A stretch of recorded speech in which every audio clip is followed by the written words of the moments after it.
Welcome to Free Science Fiction Stories. Today's story is a collection of some of my short fiction. I am currently trying some longer form content and so haven't been posting daily as I have been previously. Hopefully I should have something for you soon. Thank you and enjoy. Derelict Colony's Deadly Secret. The derelict O'Neill cylinder loomed in the abyss, its skeletal frame silhouetted against the distant glow of the sun. A monument to human ambition, now left to an infinitely slow rot in the void. Once intended to be a beacon of civilization among the stars, it had been abandoned mid-construction, its curved shell incomplete, its systems barely functioning. And yet, even in its decay, it held something vital. Salvation for the desperate. The ship's airlock disengaged with a hollow clang, and Captain Ryland West exhaled sharply, his breath fogging against the inside of his helmet. "All right, let's move. We all know what we need to do." His voice, steady and authoritative, crackled over the comms. Beside him, Bill Reyes, the team's engineer, ran a final check on the ship's tethering clamps. "Still hard to believe this place has power," he muttered, his gloved fingers dancing over the control pad. "All these years floating in the dark. Something should have failed by now." Dr. Marisol Vega, the team's botanist, adjusted her mag boots, her gaze fixed on the sprawling ruin before them. Unlike the others, she didn't speak right away. The sight of the half-built station filled her with an eerie unease. In the absence of people, it should have felt dead. Sam shifted anxiously, his breathing shallow as he followed the others toward the airlock. "Are we really doing this?" he asked, his voice barely above a whisper. "We don't have a choice," Ryland replied. Their own colony's reactor was failing. Without replacement parts, the entire settlement would collapse. The fusion coils, superconductors, and coolant regulators housed within this dead station were the only hope for their survival. Bill finished the docking sequence. "We've got a pressure seal. Power readings inside are sporadic, but the atmosphere's holding in most sections. Some areas will be vacuum, some will be less than stable." The ship's hatch opened into a yawning metal void, a long tunnel leading into the central hub of the station. Beyond it, the abandoned colony stretched out like a forgotten corpse, its rotating sections maintaining a mockery of artificial gravity. The problem was, it wasn't rotating correctly. The entire structure had an eerie, slow drift, slightly off-kilter, but this section was zero gravity. It would be a problem the further out from the center they went. Sam took an uneasy step forward, adjusting to the shift. "I don't like this." "None of us do," Ryland muttered. "Stay focused." They moved cautiously, mag boots clicking softly against the deck as they advanced. The central hub, designed to be the station's heart, was a vast zero-gravity space lined with dormant systems, unfinished walls, and patches of exposed framework where construction had abruptly halted. Loose cables dangled like the severed tendons of a once living thing. The light flickered overhead, bathing the chamber in a sickly glow before sputtering into dimness. Pockets of weightless debris floated in the vacuum, remnants of a past that had been abandoned mid-motion. Tools, storage crates, shattered visors. Signs of an exodus, a panicked one. There was a certain order to the debris slowly drifting through the void. Marisol's voice crackled through the comms. "Why did they leave in the middle of construction?" Bill's scanner flickered as he took a reading. "Radiation levels are fine. No biological contaminants, but something doesn't add up." A soft chime interrupted him. The elevator to the lower decks had power. "That's our way in," Ryland said, stepping forward. "We get to the industrial sector, find the reactor storage, get what we need, and leave." Sam hesitated before following. "Shouldn't we search for logs, see what happened here?" "No." Ryland's answer was immediate. "We don't waste time." The four of them drifted into the elevator shaft, anchoring themselves against the railing. Bill keyed in the override and the lift groaned to life. As it descended, gravity slowly took hold again, their bodies settling onto the floor in a way that felt almost normal, but not quite. The station was incomplete. The rotation of the colony provided artificial gravity, but something was off. The sensation made their stomachs lurch in discomfort. The doors hissed open into a long, dimly lit corridor. The walls here were unfinished. Exposed steel beams and half-installed polymer panels stretched ahead into the gloom. The air smelled stagnant, like an old ship sealed too long.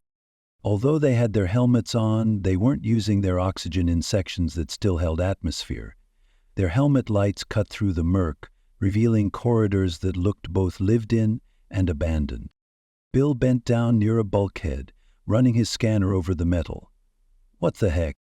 What is it?" Rylan asked. "These walls, they should be pristine, but..." He dragged his fingers over the surface. Even through his gloves he could feel it, something rough, unnatural, corrosion. Too much corrosion. Marisol knelt beside him. "It looks almost organic," she murmured, tracing the strange patterns etched into the metal. "Could be chemical exposure," Bill suggested. "Maybe some experiment went wrong before they left." "Maybe," Marisol echoed.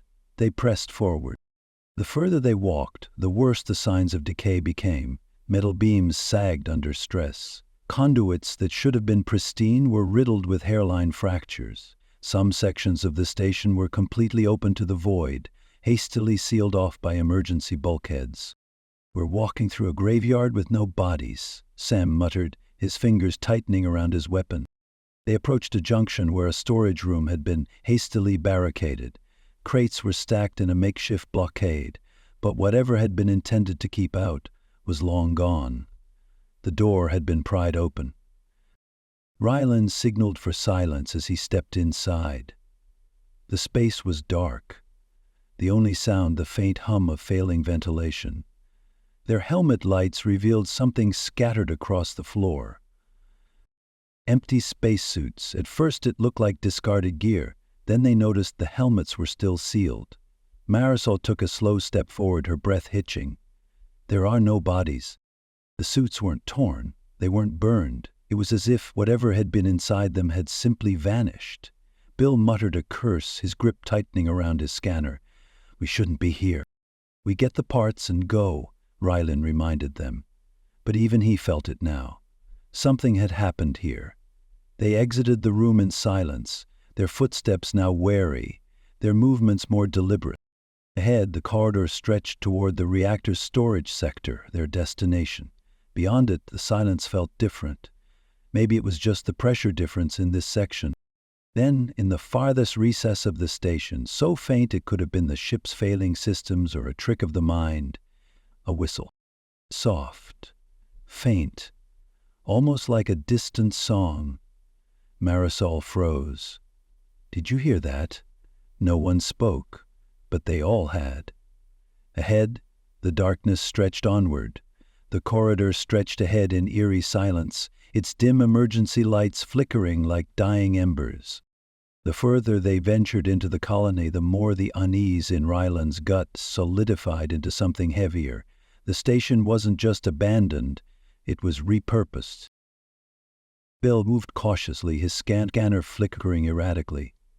"I'm telling you, something's not right. These systems aren't just as broken, they've been changed." Marisol ran her gloved fingers over a nearby bulkhead, tracing a pattern in the metal. The corrosion wasn't random. It formed something intricate. The air smelled wrong, too, stale with a strange undertone, metallic and organic at the same time. Sam shifted uncomfortably, gripping his rifle tighter. "Changed how?" Bill hesitated before answering. "Somebody or something has been taking this place apart and putting it back together." At first glance, they seemed normal. Exposed panels, unfinished wiring, collapsed infrastructure from the station's incomplete construction. But now that she was looking for it, she saw the truth. The beams were twisted, not just by decay, but as if they'd been warped into something unnatural. Conduits were rerouted in illogical spirals. Scrap metal was stacked in perfect symmetry, forming strange, useless patterns along the walls. "This doesn't make any sense," she muttered. "Why dismantle and rebuild like this?" Bill swallowed hard. "Because we're not the first ones here." A rhythmic hum echoed from deeper within the station. "Don't move," Rylan hissed. The whistle drifted through the corridors like a ghost, warbling between the station's decaying bulkheads. It wasn't mechanical, it wasn't feedback. Rylan motioned forward. "Move fast. Stay together. We have to keep moving." They pressed on, picking up speed, continuing their way toward reactor storage, the one place they might still salvage the fusion components they had come for. The room wasn't far. They never reached it. The world gave way beneath them. With a sickening groan, the floor collapsed, sending them into free fall as metal buckled and twisted, tearing away from the structure. Gravity spun wildly as they tumbled. Emergency lights flashed as decompression alarms screamed through the station. A deafening rush of air followed. An entire section of the superstructure had torn away, exposing them to vacuum. Marisol barely caught herself, one hand snapping onto a twisted railing as the rest of the deck vanished into the void. "Grab something!" Rylan roared over comms. Bill smashed into a support beam, his tether catching him before he was flung into space. Sam flailed, spinning weightlessly before Rylan caught him by the arm and slammed him into the nearest bulkhead. The vacuum howled, pulling at them like an invisible tide. Marisol gritted her teeth, straining against the force. A broken power conduit whipped past her, sparking violently. Below, chunks of metal floated free into the black, tumbling toward the farthest edges of the abandoned station. Then, as suddenly as it began, the bulkhead slammed shut behind them, locking the breach away. The pressure stabilized. The alarms died down, leaving behind only the deafening sound of their own ragged breathing. Bill coughed, forcing himself upright. "Well, we're not going back that way." Sam sat against the wall, chest heaving, eyes wide with shock. "That wasn't an accident," he whispered. Marisol frowned. "What?" "The way it fell apart," he said, voice shaking. "That was planned." A path had been made. Their exit was gone, and now they were forced through a narrow, winding detour, an industrial maintenance tunnel that looped through the colony's deepest corridors. Someone wanted them to take this path. Rylan checked his weapon. "We don't have a choice." He motioned ahead. "We move." They pushed forward. The further they went, the tighter the corridors became, forcing them into a claustrophobic maze of machinery and old maintenance scaffolding. Every step forward felt like a corridor closing behind them, boxing them in. And then Bill stopped dead in his tracks. His helmet light illuminated something ahead, something standing still in the dark, a figure. At first it looked human, a suit, a space suit, but there was no movement inside it. It stood rigid, as if someone had simply placed it there. The visor was cracked. Sam shuddered. "What is this?" Rylan stepped closer, rifle raised. The air grew colder.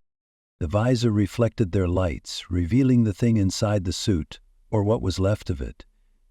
It wasn't human anymore. A thin, black chitinous growth spread from inside the suit, its branching veins piercing through the fabric like tendrils. The face inside wasn't a skull, it wasn't bone, it was something else. Marisol turned. "We have to go." The Whistler dropped from the ceiling. That's what they were called. They'd heard rumors.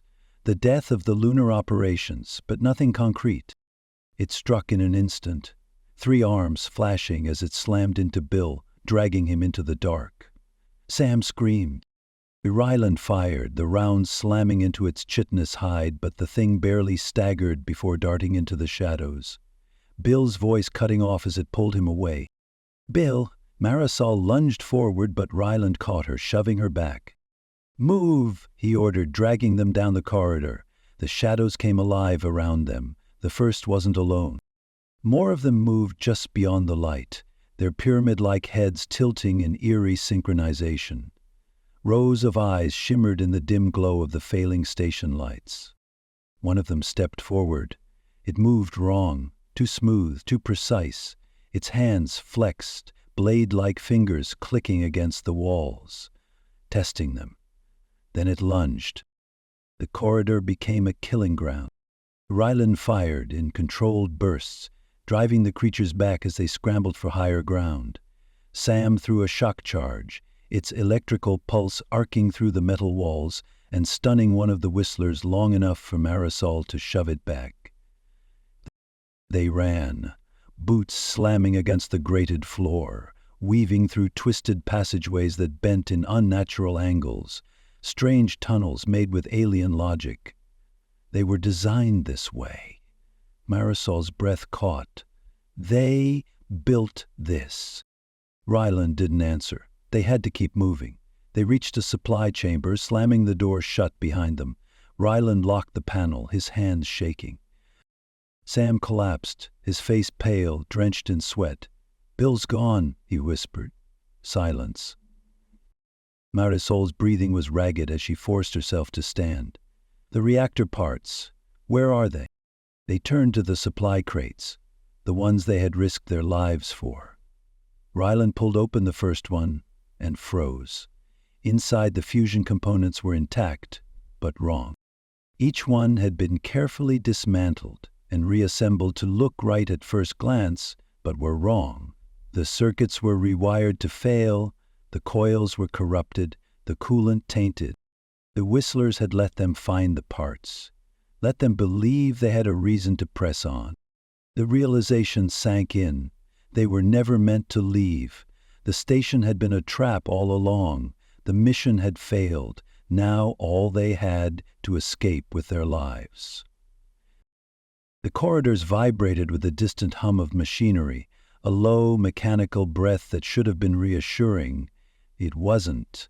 Ryland's grip tightened around his weapon as they moved through the failing station, their boots whispering against the grated floors. The colony wasn't just breaking down. It was being remade. Marisol moved in front, guiding them through the dim, emergency-lit hallways.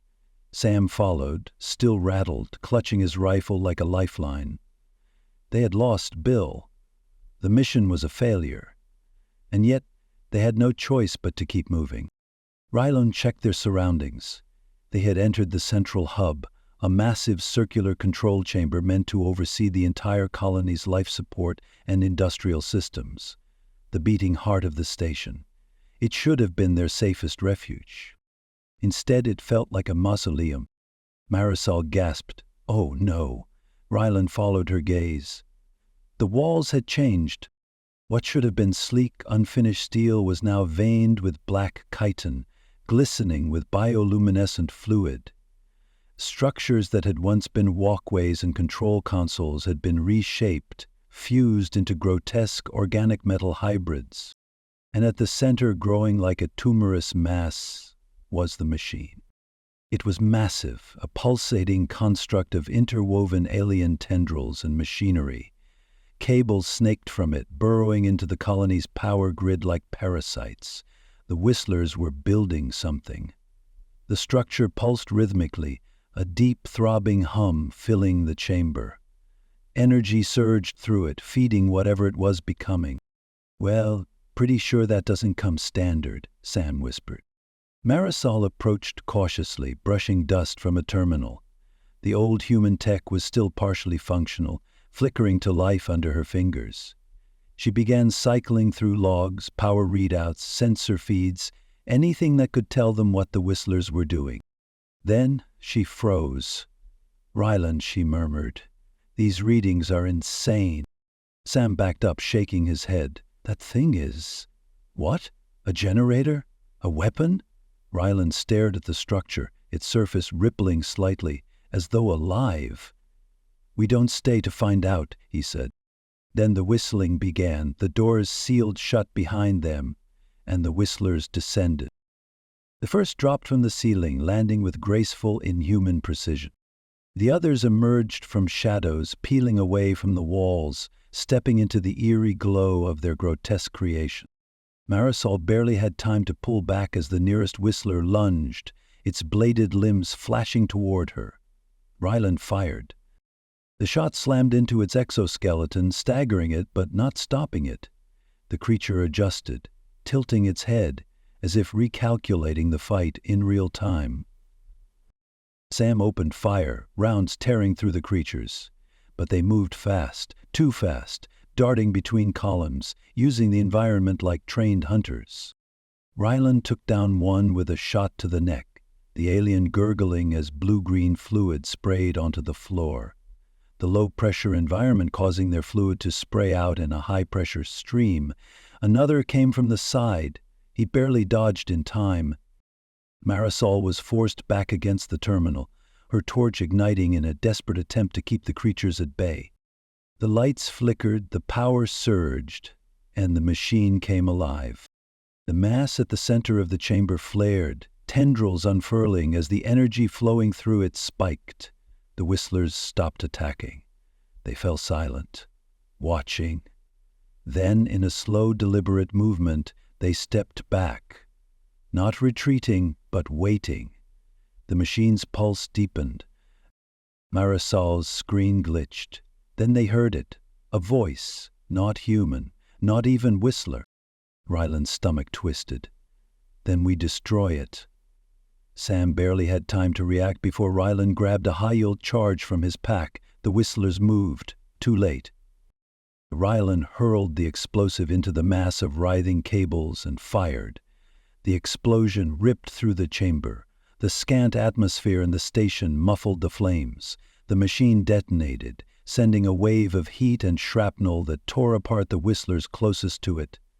The human survivors ran, weaving through debris, scrambling toward the emergency exit.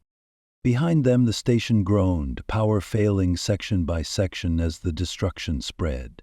The organic tendrils twitched violently, the whistlers screaming in that eerie, mechanical wail as the station shuddered around them. They made it to the docking bay just as the structure began a slow collapse. The exterior of the station began to spin out into space, the rotating, flinging parts of itself into oblivion. The airlock sealed behind them with a heavy, final clang. Ryland slumped against the bulkhead, his chest heaving.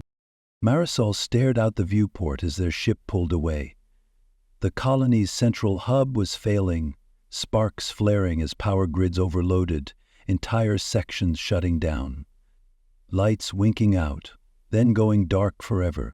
Sam, still gripping his rifle, sat in shaken silence. No one spoke for a long time. Finally, Marisol exhaled, rubbing a hand over her face. "That wasn't just a machine," she whispered. "That was something else." Ryland stared at the colony, now just a dark silhouette in the void.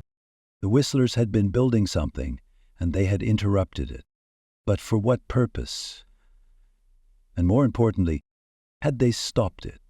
Or had they set something in motion that couldn't be undone?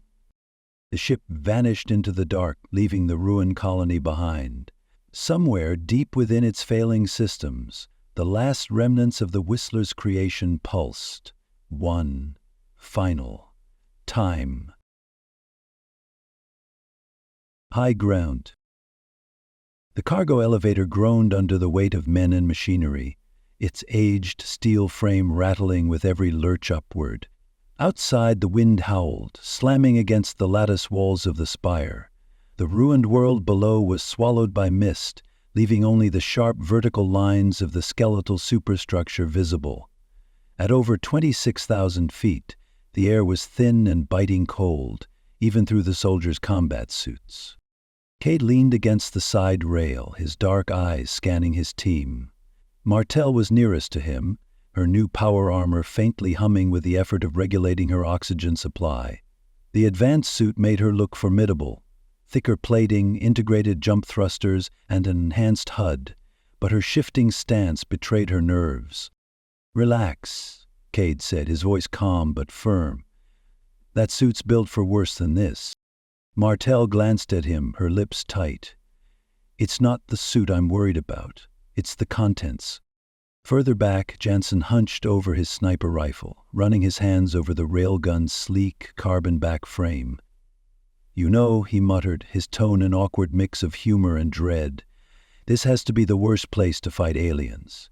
26,000 feet up, no big explosions, no backup if the elevator gives out. Just saying, we should have charged extra for this one. Martel shot him a look. You can't spend hazard pay if you're dead, Jensen. Let's complain about money after we survive. Cade stepped in before the banter could escalate. Enough, focus up. He let his gaze linger on Jansen until the sniper looked away, muttering under his breath. The elevator rattled again, a jarring shift that made everyone tighten their grips on the rails. Outside, the steel girders that encased the elevator shaft stretched endlessly upward, their interlocking structures sleek but marred by patches of corrosion. The central core of the orbital elevator was a pale cream like bone, so different from the rusting steel superstructure that composed so much of the spire's architecture. Cade squinted at one of the larger corroded sections. The pitted metal seemed structurally unsound to him, but he wasn't an engineer. He made a mental note but kept his thoughts to himself. The squad's combat AI chimed through their earpieces. Altitude 26150 feet, wind speeds 44 miles per hour, oxygen levels, critical range. Cade exhaled, a slow, controlled breath that fogged his helmet's visor for a moment. He keyed the squad-wide comm. We have to clean these bugs off the tower with minimal damage to infrastructure. There is a dropship on standby to pick us up if things get too bad, but there aren't a lot of good places to pick us up. There's a lot of bugs up here and they'll have the high ground the whole way. Check your oxygen levels and filters. We hit critical too soon, we're in trouble. Martel double-checked her suit's filtration system, tapping the small screen on her forearm. The suit responded with a soft beep. Filters are green. Oxygen reserve is stable, she said. Mine's fine too, Jansen said, though his voice betrayed a tremor. He looked out through the lattice walls of the elevator at the endless void of white mist below. Why do these things have to be so high? You know, humans weren't built for this. We're supposed to keep our feet on the ground, or at least closer to it. Martel smirked, though it didn't reach her eyes. You want to go back down? Pretty sure the tunnel rats would love to have you. Not sure which one is worse, really. All that time thinking about your death on the long way down, or getting trapped in some tunnel. Enough, Cade said again, his voice cutting through the chatter. The squad fell silent. We've got limited ammo, limited drones, and no big booms. That means precision. Stick to the plan, follow orders, and maybe you'll live long enough to complain about the height and pay later. The soldiers muttered affirmatives, but the tension was palpable. See that? He asked, nodding toward the girders. Martel followed his gaze. Her HUD magnified the section, highlighting the corrosion. Weird, she muttered. Corrosion damage, or bite marks. Whistlers don't chew on steel. They cut it, Jansen said. Cade's frown deepened. Maybe not, but something's been here. Something's been working. The comms crackled and the squad's AI chimed again. Approaching destination. Prepare for disembarkation. The elevator slowed with a grinding squeal, the gears protesting as it reached the upper platform. The wind intensified, rattling the structure and sending a deep, mournful whistle echoing through the girders. Martel stiffened. Did you hear that? It's just the wind, Jansen quipped, though his grip on his rifle tightened. Cade didn't reply. He stared out at the faint glow of bioluminescent growths clinging to the spire's upper levels, pulsing faintly in the mist. The elevator came to a halt with a final shudder, and the doors groaned open, revealing the narrow platform ahead. Lock and load, Cade ordered, stepping forward. Whatever's up here, it's definitely not just the wind. The squad disembarked, weapons raised, their boots clanging against the steel as they moved into the unknown. Readings are spiking, Martel whispered. Her voice clipped as her HUD displayed erratic energy surges. The eerie glow of bioluminescent sacs embedded in the spire's structure pulsed faintly, casting shifting shadows that danced along the steel beams. Eyes up, Cade muttered, his tone sharp. He adjusted his multi-tool rifle, scanning the labyrinthine heights of the spire. "Jansen, overwatch. Martel, on me." Jansen swung his railgun into position and crouched near the elevator door, his helmet visor reflecting the pale light of the alien growths. "Roger that. Got your 6. This place gives me the creeps." Martel's power armor hummed softly as she stepped forward, her shoulders tense beneath the weight of her new suit. She prepped her jump thrusters, the faint hiss of compressed air cutting through the growing unease. "Contact," Cade called out, rolling to cover behind a crumbling support beam as the platform erupted into chaos. From above, a whistler dropped silently, its 3 elongated limbs stretching out as it plummeted toward the squad. Cade reacted instantly, firing a burst of high-impact rounds into the creature midair. The bullets tore through its carapace, but the whistler spun, gripping a nearby girder with one spiked arm to stabilize itself. Whistlers poured down from the shadows above, their angular forms weaving through the latticework of steel and cables. They moved with unnerving grace, using the girders for cover and striking with needle-like appendages that flashed in the faint light. "Above you," Jansen yelled, firing a railgun shot that cracked through the air like thunder. The slug hit a whistler mid-leap, sending it tumbling into the abyss below.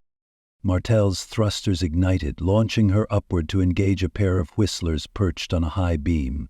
Her armored gauntlet clamped onto the girder as she fired short bursts from her integrated wrist cannon, the recoil rattling her frame. One whistler lunged at her, its spiked limbs screeching against her armor, but she twisted and drove her armored fist into its neck joint, sending it crashing down. "Martel, keep them off the high ground," Cade barked, his combat AI flashing alerts across his visor. "Jansen, hold that flank. The rest of you be careful with the ammo." Cade moved with practiced precision, firing controlled bursts at the whistlers attempting to close in. A pair of the creatures rushed him, their claws scraping against the steel floor as they charged. He fired a grenade round, the concussive blast flinging them into the twisted framework. "Reloading!" Jansen called out, his voice strained. His railgun hummed as he chambered another round, his hands shaking slightly as the whistlers closed in. "You've got this, Jansen," Cade snapped, drawing his sidearm to pick off a whistler trying to flank the sniper. "Focus!" Jansen took a deep breath and steadied his aim. A precise shot shattered the carapace of another whistler attempting to leap onto Martel's position. The team fought relentlessly, their movements honed by years of training and experience. Cade's orders kept them moving, adapting to the whistler's coordinated attacks. Martel's power armor allowed her to hold the high ground, firing controlled bursts from her wrist cannon to keep the creatures at bay. She grappled to a higher beam, her thrusters hissing as she repositioned. Jansen, from his vantage point, called out enemy positions and picked off targets with pinpoint accuracy. His railgun's thunderous blasts echoed through the spire, each shot a testament to his skill. Finally, as the last whistler fell, its body collapsing in a heap of twitching limbs, the platform grew silent. The squad regrouped, their breathing heavy, the tension in the air palpable. Cade scanned the area, his rifle still raised. The platform was littered with bioluminescent ichor and the broken remains of whistlers. Their ammunition was very effective at cracking the aliens' shells, keeping them from getting up. Martel crouched beside one of the fallen creatures, her HUD scanning its remains. "They were guarding something," she muttered, her voice tinged with unease. Cade followed her gaze, his eyes narrowing as he spotted a section of the spire where the alien growths were thicker, pulsing faintly with an unnatural rhythm. "That's no random infestation," Jansen said, his voice low. "They're building something up there." Cade nodded, his jaw tightening. "We move, eyes open, no mistakes. Whatever's ahead, it's worse than this." The squad advanced, their footsteps echoing against the steel as they pushed deeper into the spire's twisted heights, the faint sound of whistling drifting through the mist. They climbed ladders over sheer 1,000-foot drops and traversed bridges only the width of their boots in their ascent. The mist thickened as the squad rose near the summit, every footstep echoing, the steel girders a contrast to the bone-white central core of the lattice. The bioluminescent sacs pulsed erratically now, casting shifting shadows that danced like specters across the lattice of the spire. The whistlers came again, fast, organized, and relentless. "They're on us!" Jansen shouted, firing his railgun down a narrow corridor of beams. A whistler shrieked and fell, its spiked limbs clanging against the steel as more swarmed behind it. Cade led the retreat, his combat AI marking pathways and calculating routes. "Fight through! This is the only way up!" Behind him, Martel stumbled, her power armor emitting a low, grinding whine. She pushed forward, her breaths labored, until the platform beneath her gave way with a metallic groan. The collapse sent debris tumbling down the spire, and Martel fell with it. Her armored frame crashed against a lower girder, pinned beneath a section of the crumbling structure. "Cade, help!" she called, her voice strained with panic. Cade spun, his instincts screaming at him to leave her and keep moving, but he ignored them. Charging back, he dodged a lunging whistler, its claws slashing the air inches from his face. A quick series of attacks with the butt of his rifle put it down, then he continued on to Martel. With a grunt, he wedged his rifle beneath the debris pinning Martel, leveraging his power armor's considerable strength to free her. "Get up," he barked, yanking her to her feet. As they scrambled forward, a new shriek cut through the chaos, a tone high and piercing. A massive whistler clung to the spire's girders, its spiked appendages gouging deep into the structure. The thing was over 20 feet tall and gleaming white. Pathways of energy pulsed just beneath the surface of its armor. It bellowed a challenge, deep and resonant through the maze of steel and death. The smaller whistlers changed positions and tactics to accommodate their new leader. His own squad moved to engage. "How did a mega get all the way up here?" Jansen asked in bewilderment. "Don't worry about that now. We need to get to that ledge for evac. I'm calling for extraction. We're not equipped to handle that thing," Cade yelled above the chaos. The edge of the summit loomed ahead where the extraction dropship hovered, its engines roaring against the thin air. The squad fought toward it, climbing ladders and stairs, trying to get to the same elevation as the dropship. Their oxygen supplies were dangerously low, their weapons nearly empty. "Almost there," Jansen called, pausing to take one last shot at a pursuing whistler. The slug tore through its skull, sending it tumbling into the mist below. The dropship's ramp lowered, but before they could reach it, the mega struck. It leaped from above, landing with a deafening crash that buckled the platform beneath them. The force sent Martel sprawling, and Jansen barely caught himself against a girder. Cade raised his rifle, firing into the creature's armored form. The bullets sparked against the lattice-infused carapace, doing little more than slowing it down. "Spread out," Cade ordered, his voice cutting through the chaos. Jansen, perched on a precarious beam, took aim and fired. The railgun slug struck the mega-exposed joint, causing it to falter for a moment. "That's your opening, Cade," Jansen shouted. Cade darted forward, his cybernetic arm gripping a loose girder. With a surge of strength, he ripped it free and drove it into the mega's midsection, forcing it back. "Martel, the supports!" Cade yelled. Martel regained her footing and used her armor's forearm gun to target the structure beneath the giant bug. With a sharp crack, part of the structure gave way, crashing down and taking the leader with it. "Go, go!" Cade roared, ushering Jansen and Martel toward the dropship.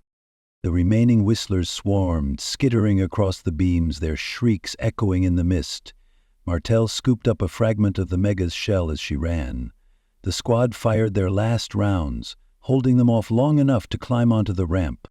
The dropship's engines roared as it lifted off, more of the platform collapsing beneath it. Cade stood at the edge of the ramp, watching the mega struggle against the debris, its glowing eyes locked on him as the dropship ascended. It was injured, but not defeated. Back at the forward base, the squad disembarked, their armor scorched, their faces haggard. The mission was over, but the weight of what they'd seen hung heavy in the air. Cade debriefed with the commanding officer, detailing the destruction of the Whistler nest and the discovery of the alien device embedded in the lattice. It wasn't just a nest, Cad said, his voice grim. They were building something. A beacon, a weapon, I don't know. The officer's expression darkened. We'll analyze the data. Get some rest, Sergeant. In the barracks, Martell sat silently, her armor discarded beside her. She flexed her bruised arms, the toll of the mission evident in her weary eyes. We survived, she muttered. Barely. Jansen, still shaken, leaned against the wall, a weak smirk on his face. I'd like to do better than just survive once in a while. Cade, standing by the window, looked out at the barren landscape beyond the base. The faint hum of the dropship's engines lingered in his ears. I'm going to need a sample of lattice. I got one from that megabug, but I want one from the original construction. Why is that? Cade asked as he sat down in a chair beside her. They have to be related, the whistlers, and whatever the spire is made of, they look too similar for it to be a coincidence. And they integrated it into their physiology. They can sort of do that with lots of our technology, but never so blatantly. If that's true, then we have a serious problem, Jansen chimed in.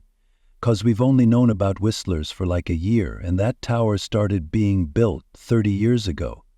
How is it the tower and the whistlers are related? Because someone knew about the whistles before anyone else and kept it secret, that's why, Cade said with a scowl crossing his face. And they're going to have to answer for a lot, whoever they are. Good luck holding the corporations or the Orbital Launch Authority accountable. They're almost invincible, Jansen said. The room was quiet for a long while as they each pondered the implications of what they had just learned. The corporations and OLA were indeed nearly invincible, but that was a fight for another day. Apollo's Fury. The slums near the spire were a wasteland of shattered ambition. Once a thriving urban hub, now the twisted remains of buildings, scavenged metal, and crumbled roads sprawled in chaotic ruin. The spire rose defiantly in the distance, a needle of steel and glass piercing the ash-gray sky. It was humanity's last symbol of defiance, a fortress standing against the darkness that had spread across Earth. The slums below were its shield, a labyrinth of destruction where survivors scraped by under constant threat from the whistlers. Aliens bend of the slow disassembly of humanity's accomplishments and humans themselves. Between the ruins, 3 Apollo-class mechs stood as pillars of resilience. Their armor bore the scars of countless skirmishes, scorched plating, jagged dents, and the faint glow of damaged circuitry barely holding together. The pilots inside them were the last line of defense, guardians of a city on the brink. Max's Apollo mech surged forward, its heavy steps shaking the ground as it charged the massive alien creature. The megabug, nearly equal in size to the mech, was a nightmare of jagged black chitin, serrated claws, and glowing green eyes that burned with malevolent hunger. Its mandibles clacked as it lunged, the sound like bones snapping under pressure. Max ducked low, his mech's servos whining as he sidestepped the bug's attack.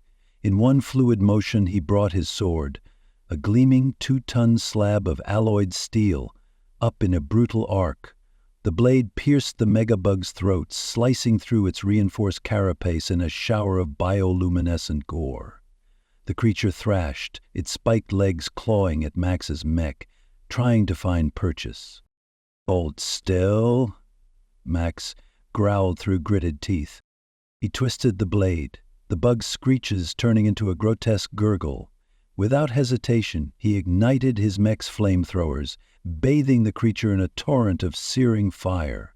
The smell of burning chitin filled the air, and the bug collapsed, its body convulsing as it was reduced to a smoldering husk. "Kill confirmed," Max muttered, breathing heavily as he withdrew his blade. "Was that really necessary, Max?" Jill's voice cut through the comms, sharp and reprimanding. Her mech, standing 100 meters away, loomed with shoulder-mount missile pods locked and ready.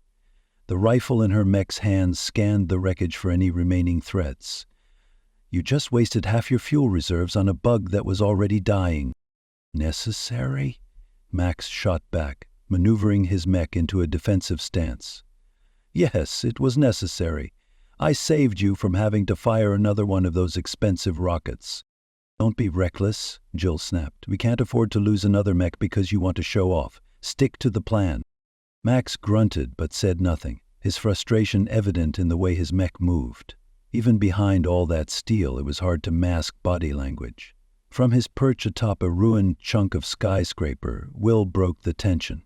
If you two are done bickering, I've got movement on the east side. Recon drones picking up something big. Might be another megabug. Jill refocused immediately. Details? Still processing, Will replied, his voice calm and precise, a stark contrast to Max's brashness. It's faint, but there's a radiation spike. Looks like one of the bigger ones is scrambling sensors again. Jill clenched her fists inside her cockpit. The radiation signature was a telltale sign of the megabugs. They didn't just attack, they disrupted everything around them, worse than a regular Whistler swarm, making it nearly impossible to rely on high-quality sensor data. The team regrouped, their mechs forming a loose defensive line. Max's battered mech took point, his blade still dripping with alien ichor. Jill's missile-equipped mech stood in the center, its targeting system scanning for threats. Above them, Will's long-range sniper mech provided overwatch, its railgun gleaming ominously in the muted sunlight filtering through the haze. Drones got a visual, Will said, his voice tightening. It's not just one, we've got multiple contacts, and they're heading straight for the spire. Jill's heart sank. The spire was more than just a structure. It was the nerve center of human civilization in this region. If the bugs reached it, there wouldn't be a second chance to push them back. All right, team, she said, her voice firm and commanding.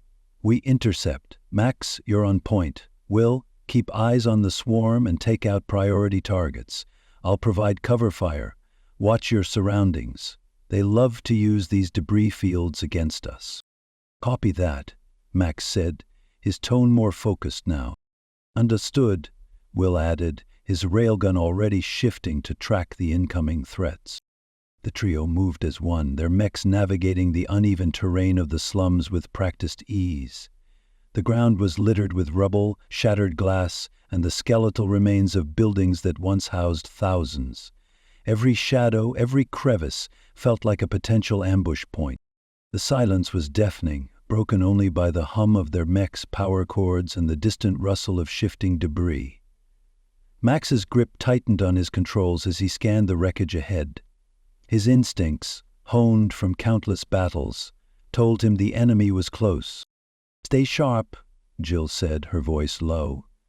They're here, I can feel it. A piercing whistle echoed through the slums, a haunting, alien sound that sent a shiver down Jill's spine. It was followed by a low rumble, the ground trembling as something massive moved beneath them. They're burrowing, Will said, his voice tense. Brace yourselves. The team barely had time to react before the ground erupted in a shower of dirt and concrete. A second megabug, larger and more grotesque than the first, emerged with a shriek that rattled their teeth. Its glowing eyes locked onto the mechs, and it charged, its spiked legs tearing through the rubble with blinding speed. Engage, Jill shouted. Max roared as he raised his sword, charging to meet the creature head-on. Behind him, Jill's missiles locked onto the target, and Will's railgun lined up for the perfect shot. The megabug lunged at Max's mech, its serrated claws flashing like guillotines. Max sidestepped, his servos groaning under the strain as the bug's claws slammed into the ground, sending a shockwave through the debris-strewn streets. Dust and rubble exploded into the air, momentarily obscuring his vision. That thing's faster than it looks, Max growled, bringing his sword around in a wide arc. The blade sliced into the creature's exoskeleton, spraying glowing green ichor, but the bug barely flinched. Instead it reared back, its massive mandibles snapping inches from Max's cockpit. Max, disengage, Jill barked over the comms, her targeting system locking onto the bug's exposed flank. Missiles incoming. Max pushed his mech into a backward roll just as Jill's shoulder-mount missiles fired. The rocket streaked through the haze, slamming into the bug with deafening explosions. Chunks of its blackened carapace flew off, revealing pulsing bioluminescent tissue underneath. But the megabug wasn't done. It let out an ear-splitting screech and charged again, forcing Jill to retreat. "This thing's not going down easy," she muttered, her rifle spitting 30mm rounds into the beast as it closed the distance. From his elevated position in the ruins of a crumbling skyscraper, Will lined up a shot with his railgun. The weapon hummed ominously as it charged, locking onto the megabug's exposed flesh. "Hold it steady," he murmured to himself, waiting for the perfect moment. Below, Max and Jill danced around the creature, their mechs moving in coordinated bursts to keep it distracted. "Fire!" Jill shouted as she unleashed another barrage of missiles, forcing the bug to rear up. That was the opening Will needed. He pulled the trigger, and the railgun fired with a supersonic boom, sending a hypervelocity round streaking toward the target. The shot hit home, punching through the bug's exposed midsection and blowing a massive hole through its body. The creature let out one final, choked screech before collapsing in a heap of shattered limbs and glowing viscera. "Target neutralized," Will said, exhaling slowly as he scanned for additional threats. "But I'm picking up movement. Lots of it." Before the team could regroup, a new sound filled the air, a chorus of shrill whistles. From the surrounding ruins, dozens of smaller whistlers emerged, their spindly bodies swarming over the debris like a tide of nightmares. "They're everywhere!" Max shouted, his sword cleaving through a group of the creatures as they rushed him. "Watch your flanks!" Jill's missiles rained down on the swarm, obliterating clusters of whistlers and carving temporary safe zones around the mechs. But for every group destroyed, more seemed to take their place, pouring out of the ruins and advancing relentlessly toward the spire. As if the ground assault wasn't enough, another of the megabugs appeared on a rooftop, its spiked legs gripping the structure like a predator stalking its prey. This one was different. It had large, translucent wings that shimmered in the dim light. With a powerful leap, it launched itself into the air, gliding toward Jill's mech with deadly intent. "Jill, above you," Will warned, lining up his railgun for another shot. She turned just in time to see the gliding megabug descending on her. She fired her rifle upward, rounds slamming into the creature's wings, but it twisted mid-air with supernatural agility, evading most of the shots. Its claws slashed at her mech, leaving deep gouges in the armor. Will's railgun fired again, the shot grazing one of the bug's wings and sending it spiraling out of control. The creature crashed into a nearby building, but instead of retreating, it scrambled back onto its legs and charged at Jill. "Max, I need support," Jill shouted, her mech backing away as she unloaded her rifle into the advancing bug. "I'm on it," Max roared, his mech surging forward. With a powerful leap, he brought his sword down on the creature's back, driving the blade deep into its carapace. The bug thrashed violently, throwing Max off, but Jill seized the opportunity. Her missiles fired at point-blank range, reducing the creature to a smoking ruin. The battle escalated as two more megabugs entered the fray. One had long, whip-like appendages that crackled with energy, lashing out at anything in its path. The other was armed with missile-like spikes that it launched from its thorax, each one capable of punching through armor. The whip bug struck first, its tendrils wrapping around Max's mech and pulling him off balance. Sparks flew as the whips tightened, crushing the mech's arm joints. Max struggled to free himself, but the creature was relentless, dragging him closer. "Hold on," Jill shouted, her rifle barking as she targeted the whip bug. The rounds tore into the creature's body, forcing it to release Max, but not before one of its tendrils struck Jill's mech, sending her crashing into a pile of rubble. The spike shooter bug took advantage of the chaos, launching a volley of projectiles at Will's position. The railgun mech barely dodged in time, the spikes shredding the building he was using as cover. "I can't get a clear shot with these things pinning me down," Will said, his voice tight with frustration. Jill's mech struggled to its feet, battered but functional. "We need to split them up," she said. "Max, take the whip bug. Will, focus on that spike shooter. I'll handle the swarm." Max didn't hesitate. Igniting his flamethrowers, he charged the whip bug, using the flames to keep its tendrils at bay. The creature recoiled, its movements erratic as it tried to avoid the fire. Max seized the moment, driving his sword into its core and twisting until the bug collapsed. Meanwhile, Will repositioned his mech, using a drone to distract the spike shooter. As the creature focused on the decoy, Will lined up his railgun and fired. The shot pierced the bug's head, igniting its fluids in a burst of green fire. Jill, surrounded by smaller whistlers, fought valiantly. Her missiles and rifle tore through the swarm, but her mech was taking heavy damage. Just as one of the creatures leapt onto her cockpit, Max's mech appeared, cleaving the bug in two with a single swing of his blade.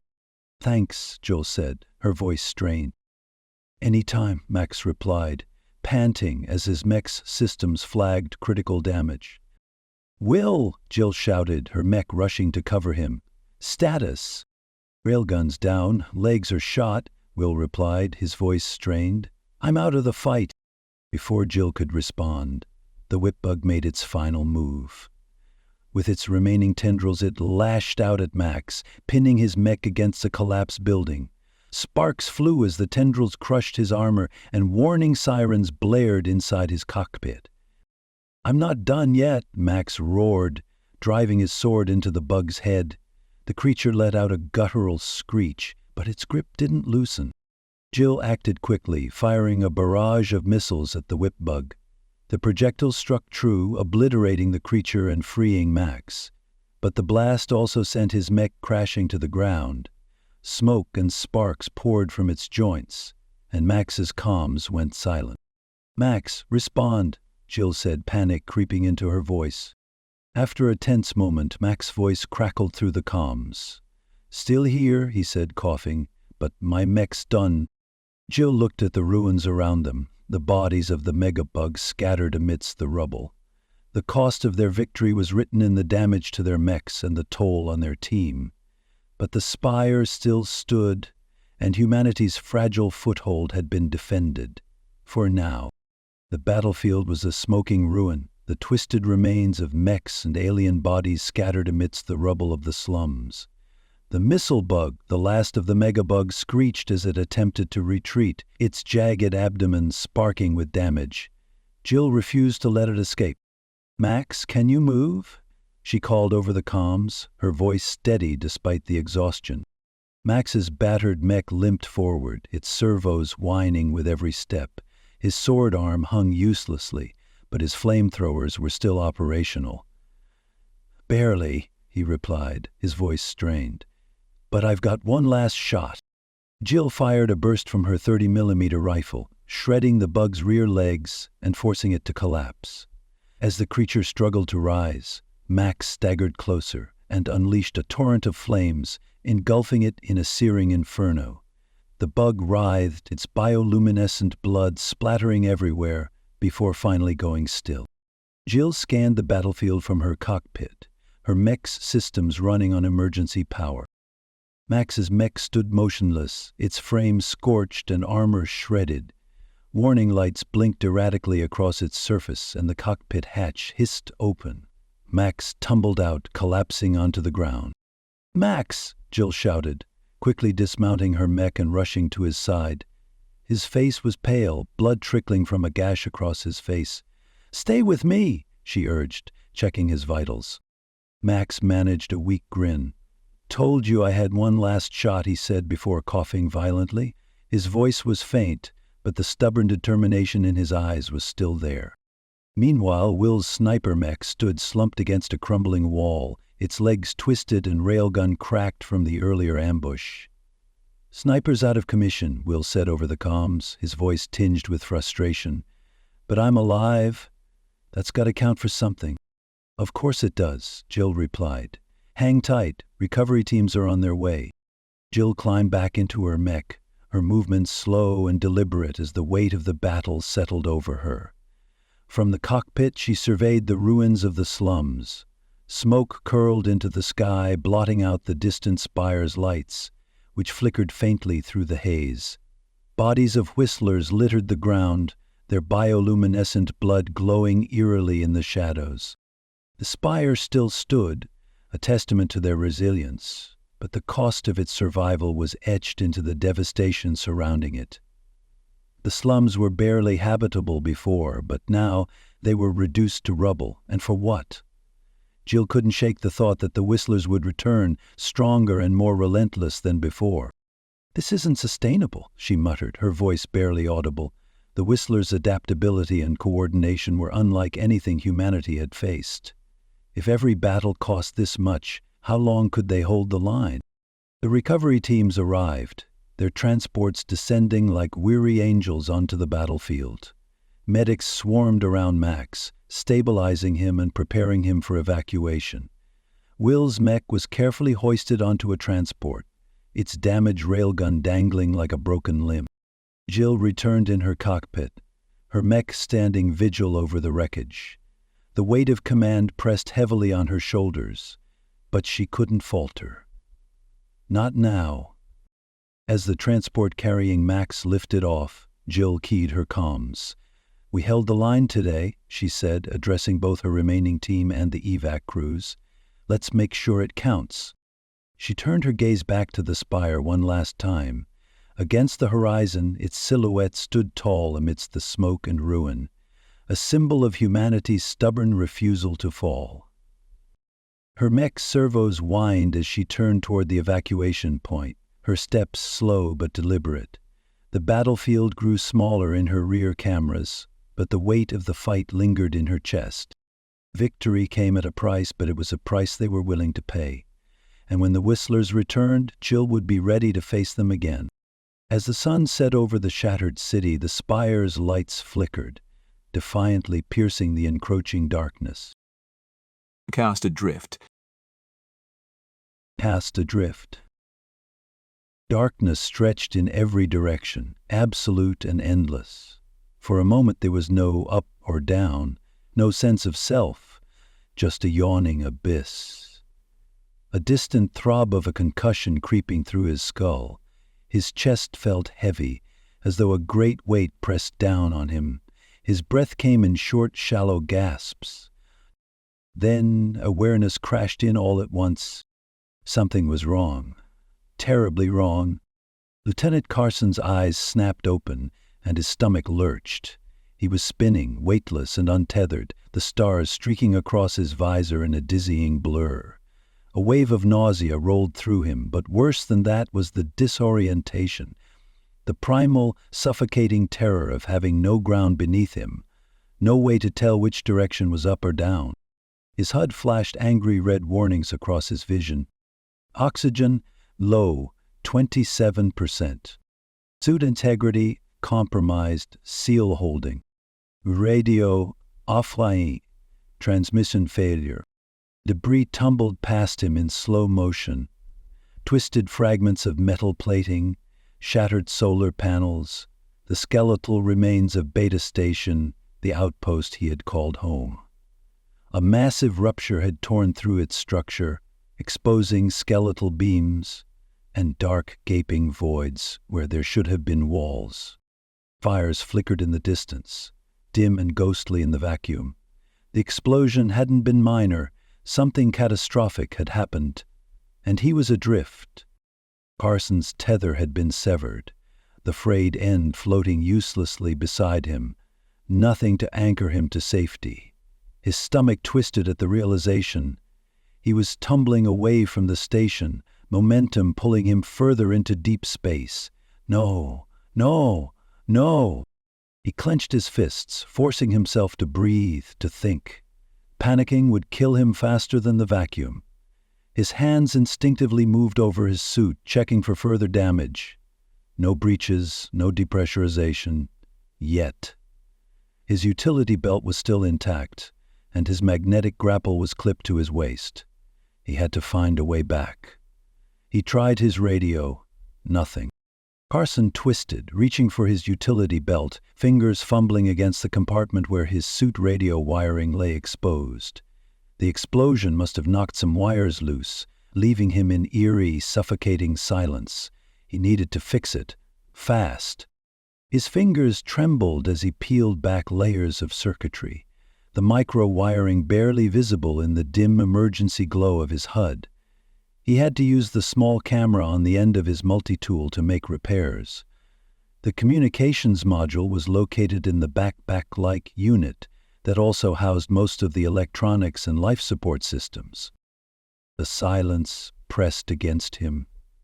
The realization that there was nothing out here was getting to him. No hum of the station's engines, no chatter over the comms, no voices of his crew. Was anyone even left alive? A spark flared as he twisted two wires together, and suddenly static hissed in his helmet. A voice, garbled and distorted, barely cut through the interference. Can any hear me? Carson's breath hitched. The station. Someone was alive. He swallowed hard and forced his voice to remain steady. This is Lieutenant Carson. I'm adrift. My tether's cut. Radio was down. I need help. Another burst of static. Then, Carson? You're alive. The voice was familiar. Monroe, the station's comm officer. I won't be for long if I can't get back, Carson said, glancing at the distance counter in his HUD. His oxygen was still dropping. He was drifting further away. Monroe's voice crackled again, tense and strained. We've got massive structural failure. Something hit us. Hard. Powers fluctuating, life supports compromised. Carson clenched his jaw. Do you know what happened? A pause. We don't know. The words hung in the dead air between them, colder than the vacuum. Carson's air supply was ticking away, 23% now. He had about 2 hours remaining if he stayed calm. I need a way back, he said, forcing his hands to move, scanning the scattered debris field around him. Monroe exhaled sharply. We don't have external control. Our docking bay's destroyed, and the shuttle was on that side. We can't send anyone after you. Carson's stomach dropped. He was on his own. His mind raced, calculating options. He had compressed air thrusters on his suit, but they weren't meant for propelling anyone with enough speed to get back to the ship in time. He still had his magnetic grapple, but that had a limited range. Then, an idea. He shifted his body, squinting through the chaos of floating wreckage. There. A rotating support beam, still connected to a drifting chunk of the station's broken superstructure. It wasn't stable, but it was moving slowly enough that he could... I see something, Carson said. I'm coming near some debris. If I can grab it, I might be able to slingshot my way around it and get back to the station. Monroe didn't answer immediately. Then, hey, worth a try. Better than dying out here without taking a shot, Carson replied. He twisted his arm, angling his magnetic grapple toward the beam that was jutting out. It was risky. If he missed, he'd burn precious time resetting and might not get another chance. He took a slow breath. No room for error. He fired the grapple. The tether shot forward, the magnetic clamps engaging with a satisfying clunk as they latched onto the beam. The force jerked him hard, nearly dislocating his shoulder, but he held on. His momentum shifted, pulling him into an arc. As he came around again, he saw the station. When he thought he was on the right trajectory, he released the clamp. His HUD displayed the distance to the station. It was decreasing. This should get you close. You'll need to make some corrections as you make your way back through the debris field, but you should make it with a few minutes of air left. His radio crackled again, Monroe's voice. But something was wrong. Carson moved with careful, deliberate motions, pulling himself forward through the graveyard of floating debris. The shattered remains of Beta Station loomed ahead, a broken husk drifting in slow, tortured rotations. Each piece of wreckage, metal plating, torn solar panels, frozen remnants of what once had been, spun lazily in the void, waiting for him to make a single misstep. His grapple clamped onto a twisted girder, the impact sending a shudder through his arm. He clenched his teeth, fighting against the growing exhaustion. Every movement burned oxygen, and his suit was already warning him, 17% remaining. No room for mistakes. He checked his momentum, aligning himself before disengaging the line and pushing off. A slow drift, a careful trajectory. He didn't need speed, he needed precision. If he missed a handhold or pushed too hard, he would be lost. As he floated through the wreckage, his radio sputtered with intermittent static. "Monroe, do you read?" Carson tried again, adjusting the suit's frequency. "I'm getting close, but something's messing with the signal." Only garbled noise answered him. It wasn't just interference from the explosion.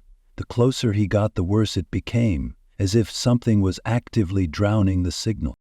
Another debris field spun ahead, fragments of the hull, torn wires, unidentifiable machinery. He activated his boot's stabilizers, slowing his approach as he carefully threaded through. Something caught his eye. A metal panel, half melted, half torn. But it wasn't from the explosion. The damage was different. The edges of the metal weren't just scorched, they were warped. The surface rippled unnaturally. Carson's breath hitched. He had seen chemical burns before, had seen how radiation damages metal, causing it to become brittle. But this was something else. His fingers brushed the twisted panel as he floated past. The texture was rougher than it should be, like old bone rather than titanium alloy. He forced himself to keep moving. He needed air, he needed the station. But deep in the back of his mind, unease coiled around his thoughts. Something had done this. The station loomed ahead, massive, damaged, silent.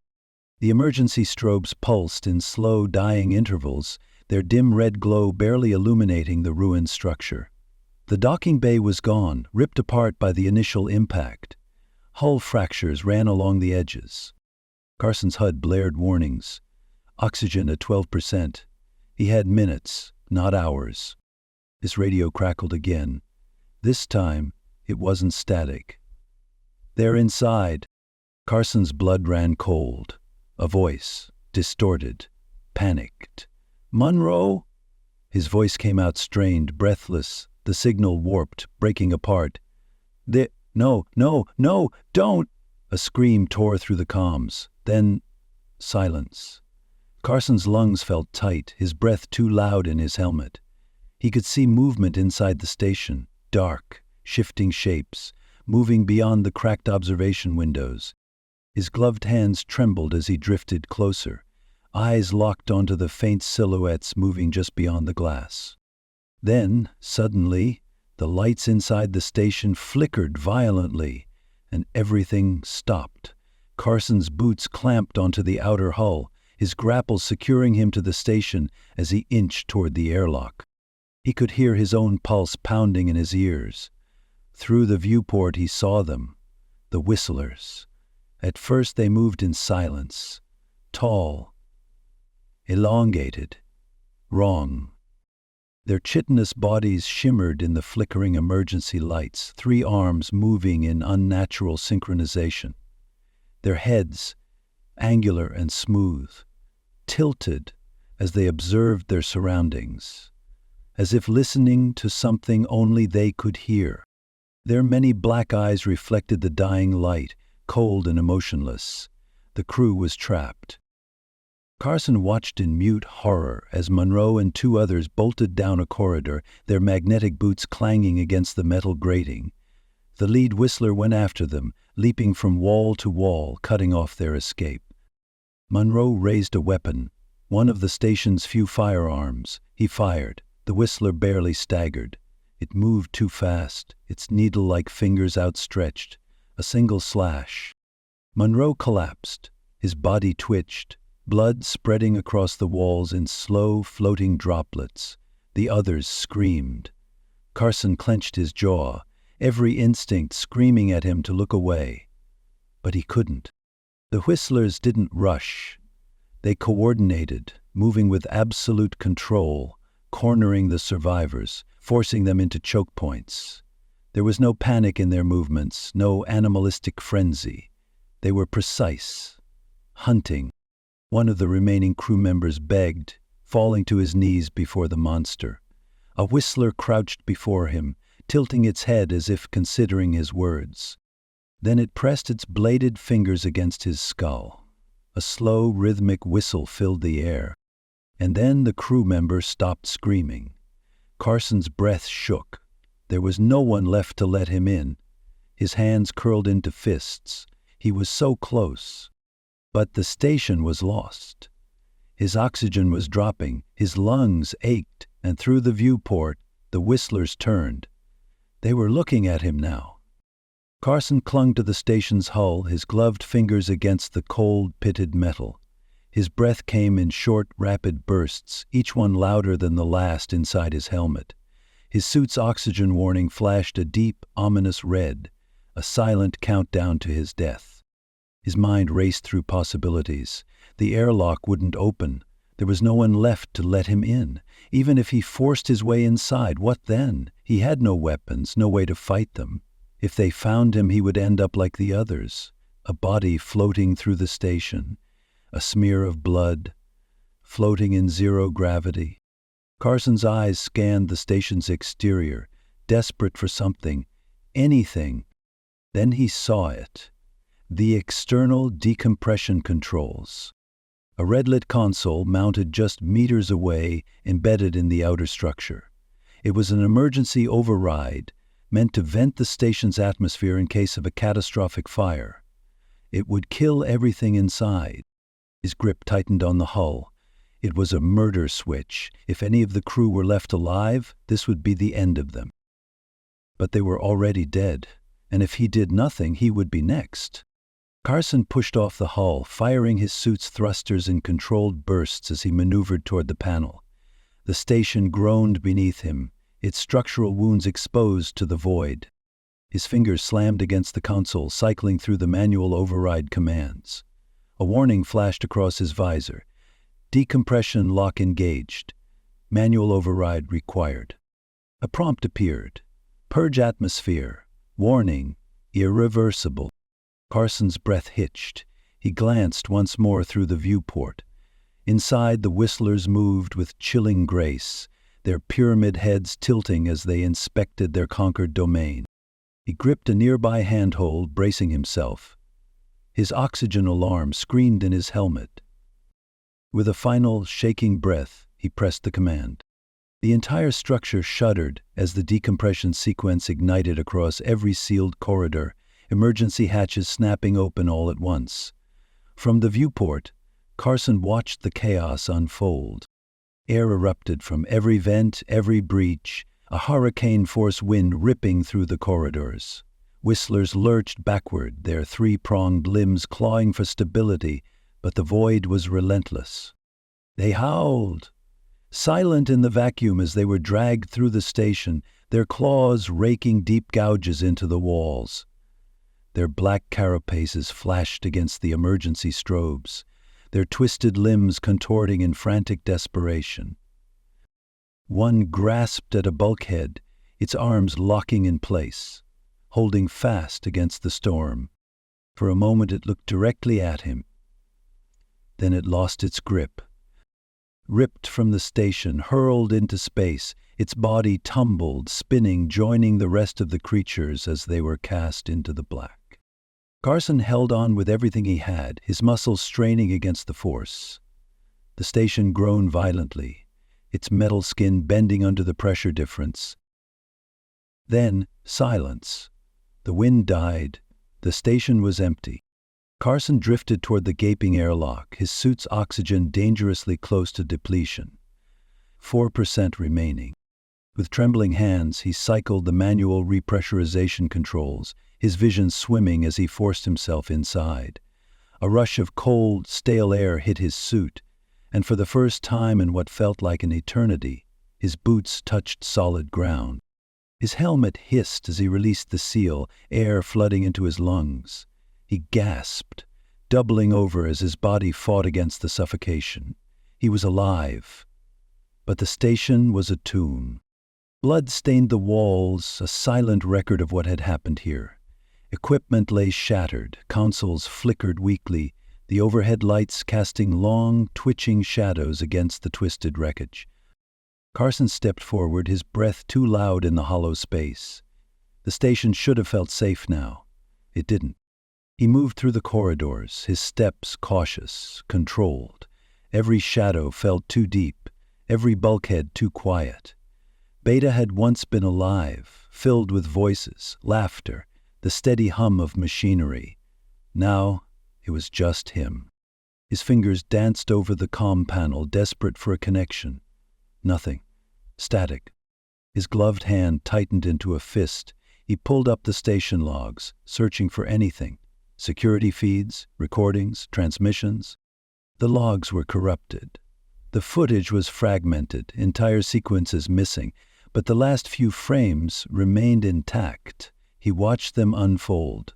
A blurry, grainy feed from the main corridor, the crew working, talking, unaware. Dead. A distortion. A blink. They were there. The whistlers. No breach alarm, no warning. They were already inside. Carson's stomach twisted. They had never boarded.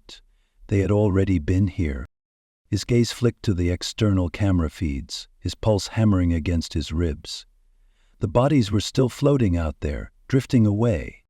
And then, one moved. A whistler twitched in the black, its many limbs unfurling, its head tilting back toward the station. Carson's lungs seized. They weren't dead. They were waiting. His hands moved without thought, grabbing everything he could. Oxygen tanks, emergency supplies, navigation systems. He couldn't stay, he couldn't die here. His fingers flew across the controls, rerouting power to Beta's last escape pod. The hatch groaned as it opened, the pod's interior flooding with cold light. He threw himself inside, securing the harness, barely registering the station's final warning messages flashing across the console. The engines engaged. Beta Station shrank behind him, its broken silhouette receding into the abyss. The camera feed still displayed the Whistler, drifting in slow spirals, its arms stretching outward. Carson killed the screen. He was alone. Silent currents, deadly threats. The Ocean 9 research, arcology crouched on the seabed, its geodesic domes faintly glowing like lanterns against the abyssal dark. Once a proving ground for sustainable life support needed deep space colonization, the facility now stood forgotten, left to decay as the world above descended into chaos. The Earth's dying whispers never reached these depths. Here life clung to the edges, tenuous and fraying. It had been years since they had any contact with the surface. When the last supply ship had come, most of the staff had left with it. The war had taken so much, not just the station's funding, but the purpose and the mission of those who chose to remain aboard. Within the main control hub, Elena stared at the sonar display, its soft blue light reflecting off her face. She hadn't slept more than 4 hours in 2 days, not since the systems began their latest cycle of glitches. The screen flickered erratically, showing ghostly shapes that came and went on the periphery of the eastern array. She leaned in closer, frowning. The readings weren't right. The waveforms pulsed irregularly, too organic to be sediment displacement, yet too diffuse to be a school of fish. She tapped a command, recalibrating the sonar, but the interference remained. "This isn't right," she muttered to herself. "Are you sure it's not sediment or something?" Adrian's voice cut across the room. The station's engineer sat cross-legged on the floor, surrounded by tools and parts he'd scavenged from an old drone. His wiry frame hunched over the machinery as he worked, sweat beading on his forehead. The drone's outer casing lay open, its circuits exposed like the organs of a dissected corpse. "The eastern array's picking up something," Elena said, her tone clipped. "Ghost echoes. Moving but faint." Adrian shrugged, wiping grease from his fingers. "Probably sediment again. We're overdue for a proper cleaning cycle." "It's not sediment," Elena insisted, her eyes narrowing at the screen. "It's different." "Different how?" came a new voice. Samir entered the room, his lab coat wrinkled and streaked with damp stains. He carried a datapad, its screen displaying water sample analysis. As the station's biologist, Samir spent most of his time monitoring Ocean Nine's ecosystems. What little was left of them, Elena gestured to the display. The patterns don't match sediment or fish. Look at this. She tapped the screen, and the waveform expanded. It jittered, irregular, almost like a heartbeat in distress. Samir frowned, his curiosity piqued. He stepped closer to study the data. Could be interference. Algae buildup? Adrian scoffed. Algae wouldn't move like that. If anything, it's probably just turbulence from... No, Elena insisted, silencing them both. She leaned back in her chair, her frustration evident. Whatever it is, we'll figure it out. Just run a diagnostic on the array, Adrian. Make sure it's clean. Adrian grumbled but rose to his feet, grabbing his toolkit. Fine. I'll take the drone and... No, Elena interrupted sharply. Don't risk the drone. We don't have parts to repair it if something happens. Adrian raised an eyebrow. So what? You want me to go out there myself? Just stay in range. And be careful. Farther into the station, Mara knelt beside a hydroponic tank, her hands expertly inspecting the roots of a tomato plant. The tank's water gurgled softly, its surface rippling under the glow of overhead lights. Despite the station's decay, the hydroponic systems remained functional, yielding small but reliable harvests. Mara's care had kept them running long past their expected lifespan. But something was wrong. The tank beside her, usually brimming with darting fish, was eerily still. She frowned, peering closer. Not a single fish remained. The water was pristine, untouched by decay, yet empty. Samir! Mara's voice crackled through the comm system. She tapped her headset, her tone wavering with unease. Did you move the fish for testing? The biologist's reply came after a moment's pause. No. Why? They're gone, Mara said, her stomach tightening. Not dead, just gone. That doesn't make sense, Samir replied. Are you sure? I'm looking right at it, she snapped. The tank's empty. Mara's gaze darted around the room, searching for any clue. The water surface was calm, undisturbed. There were no signs of predation, no floating debris. It was as if the fish had vanished into thin air. In the eastern sector, Adrian traversed a narrow access corridor. His headlamp cast long shadows on the walls, illuminating rusted pipes and corroded panels. The air felt colder here, heavier, as though the darkness pressed in with intent. He adjusted some controls, watching the camera feed. The corridor ahead opened into an abandoned storage bay, its ceiling partially collapsed. Stagnant water pooled on the floor, reflecting the drone's light in fractured patterns. The walls bore deep scars, like something had clawed at the metal. He paused, frowning. Elena, you seeing this? He asked through the comm. What is it? Her voice replied, tense. Scratches, big ones. Can you get a closer look? Adrian moved forward, boots crunching over debris. The scratches were jagged, raking across the metal like a predator's marks. He knelt beside Downed, his breath fogging in the chill. Something wasn't right. The camera flickered, static crackling across the feed. Adrian? Elena's voice came again, sharper now. What's happening? He opened his mouth to reply, but a sound cut him off. A low, resonant vibration, almost like a hum. It came from deeper within the storage bay, reverberating through the metal walls. Adrian froze, his heart pounding. Then, in the corner of his vision, something moved. A blur darted across the camera feed, too fast to make out. Adrian spun around, his flashlight sweeping the corridor, but it was empty. The hum grew louder, closer, resonating in his chest. Elena, he whispered, backing away. There's something here. Get out of there, Elena barked. Adrian sprinted back down the corridor, his footsteps echoing in the dark. The hum followed him, a spectral sound that seemed to come from everywhere and nowhere. He didn't stop until he reached the safety of the main hub, slamming the bulkhead door shut behind him. Later, the crew gathered in the mess hall, their faces drawn and pale. Adrian recounted his experience, his voice trembling with residual fear. "Something's out there," he said, glaring at Elena. Samir rubbed his temples. "You're sure it wasn't just a shadow, a trick of the light?" "I know what I saw," Adrian snapped. "And those scratches weren't from corrosion. Something's moving in the abandoned sectors."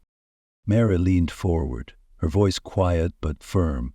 "My fish tank didn't just empty itself. Whatever's happening, it's not natural." The room fell silent. The hum of the station's life support systems filled the void, a constant reminder of their isolation. Elena's gaze drifted to the ceiling, where a faint vibration trembled through the walls. She clenched her fists. "We need more information," she said finally, though her voice betrayed her uncertainty. "We investigate further." "But no one goes alone. The next time something happens, take Decker with you." The crew exchanged uneasy glances. In the oppressive silence, the station seemed to hold its breath, waiting. Outside, the abyss pressed closer, its shadowed depths hiding something patient. In the distance, faint and haunting, a low whistle carried through the water. The station creaked under the weight of its own solitude. A steel leviathan sunk into the abyss. The station's automated air pumps, filtration, geothermal taps had always been a reassuring rhythm, a heartbeat of continuity amidst the crushing depths. But now that rhythm faltered. Small sounds, the tick of cooling metal, the hiss of displaced water, suddenly felt alien, unwelcome intrusions in what should have been the controlled stillness of their sanctuary. Elena hunched over her observation console in the biology lab. A grimace tugged at her lips as she cycled through the station's external feeds. The deep-sea cameras were supposed to provide a constant watch on the environment outside, illuminating the ocean floor with dim green light. But the signal was bad. She leaned closer, adjusting the feed. The usual bustle of deep-sea life, small darting fish and the odd tentacled silhouette was absent. A barren silence stretched beyond the station's lights. "Where are they?" she muttered, drumming her fingers against the console. The door hissed open, and Adrian ducked inside. He was covered in grease and seawater, the faint smell of burnt electronics clinging to his jumpsuit. "What now?" he asked gruffly. Elena waved him over. "Take a look at this. The fish outside are gone. Not just the ones near the station. Everything beyond the lights. No movement at all." Adrian frowned, wiping his hands on a rag. "Maybe the lights spooked them." She shook her head. "They've never reacted like this before." Adrian grunted, but unease flickered in his eyes. Elena didn't respond. She kept her gaze locked on the empty feed, her unease deepening. "And there's this reading here," she said, rolling her chair over to the sonar station. Her frown deepened as she inspected anomalous blips on the display. They moved erratically, too large to be debris and too slow to be marine life. "Every sensor can't be going out at once," she mused. The warning came too late. A sudden power fluctuation rippled through the station, causing lights to flicker and machinery to stutter. In the western sector, an external airlock hissed open, the sound reverberating through the empty corridors. Automated systems struggled to compensate, detecting an intrusion but failing to lock down the breach. Elena turned and said, "Adrian, get Decker and go to the West Wing now. We've got a breach. It's got to be handled manually." With a curt nod, Adrian grabbed a large set of tools and ran out the door.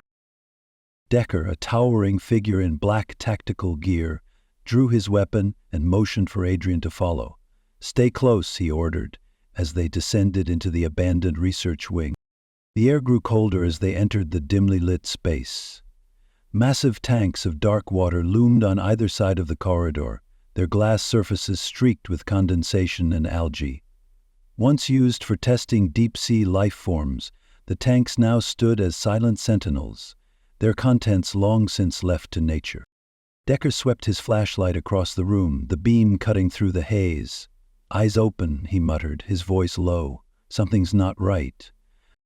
Adrian clutched his scanner, his fingers trembling as he glanced at the readings. "There's something here," he whispered. "Something big." A faint whistling sound echoed through the room, barely audible but unmistakably deliberate. Decker froze, his grip tightening on his weapon. The sound grew louder, a haunting melody that seemed to come from everywhere and nowhere. Whistling like wind across the top of a bottle. "Up there," Adrian gasped, pointing toward the ceiling. A figure clung to the steel beams above, its elongated limbs coiled like a predator preparing to strike. Its shell was dark and glossy, and it dripped water, as if it had just come from the ocean outside. 3 clawed arms gripped the beams with unnatural strength, while its pyramid-like head tilted toward them, rows of small black eyes glinting in the dim light. Decker fired, the gun's roar shattering the silence. The bullets struck the creature's carapace, but it barely flinched, its movements unhurried. It vanished into the shadows, reappearing moments later, closer. "Move!" Decker shouted, grabbing Adrian's arm and pulling her toward the exit.